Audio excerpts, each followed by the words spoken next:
এটা টোটালি একটা ফেক বানোয়াট গুজব ছড়াচ্ছে মানুষ। অনেক মানুষ হচ্ছে যে বললাম না একটু আগে হচ্ছে যে মাসুদ ভাইয়ের সাথে আমার খারাপ একটা রিলেশন অনেকে প্রচারণা করার চেষ্টা করছে, আপনার কাছে সেন্ড করছে, আপনি যেটা বললেন যেন আমার সাথে ওর একটা ক্লাশ হয়ে যায় মাসুদ খানের। এইটা কিন্তু ওদের হচ্ছে একটা পক্ষের প্ল্যান, একটা পক্ষের পরিকল্পিত চিন্তাভাবনা যে কীভাবে হচ্ছে যে মামুনের সঙ্গটা বিচ্ছেদ করা যায়, মামুনের যা শুভাকাঙ্ক্ষীরা আছে তাদেরকে কীভাবে মামুনের কাছ থেকে দূরে সরানো যায়। এটা হচ্ছে একটা প্ল্যানিং করার কাজ। যেমন আমাকে মাসুদ খানকে নিয়ে বাজে একটা নিউজ আপনাদেরকে পাঠাইছে, কিন্তু কেন যেন আমি মাসুদ খান যখন দেখবে যে মামুনের কারণে আমার বদনাম হচ্ছে, মামুনকে ছেড়ে চলে যাব, তেমনই এখন আবার যখন দেখছে লিজা আপু মামুনকে সাপোর্ট করতেছে, তখন লিজা আপুকে নিয়েও একটা গুজব ছড়ানোর চিন্তা ভাবনা করতেছে, লিজা আপুকে নিয়েও আপনাদের কাছে মেসেজ পাঠাচ্ছে। এটা খারাপ নেগেটিভ মেসেজ।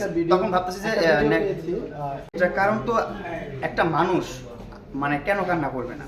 আমার মা কান্না করতেছে, আপনার সামনে বসেও যদি আমার মা কান্না করে আপনি তো কান্না করে দেবেন। একটা মানুষ হয়ে থাকেন যদি আপনি, আপনার মধ্যে যদি মনুষ্যত্ব থাকে যে একটা মা কান্না করছে সেটা দেখলেই তো কান্না করে দেবেন আপনি।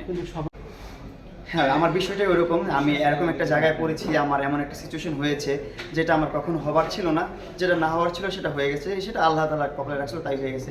এটা ফেক না। বিষয় হচ্ছে যে আমার যে স্টোরিটা এটা তো টোটালি হচ্ছে যে লিজা আপুর সাথে শেয়ার করছি আমি, কারণ উনি যেহেতু আমার লয়ার, উনি আমার অ্যাডভোকেট, ওনার কাছে সবটাই শেয়ার করছি। শেয়ার করার পর যখন উনি এত কিছু দেখলো, নিজ চোখে দেখতেছে, সব কিছু উনি জানে, রিয়েলটাও জানে, ফেকটাও দেখতেছে।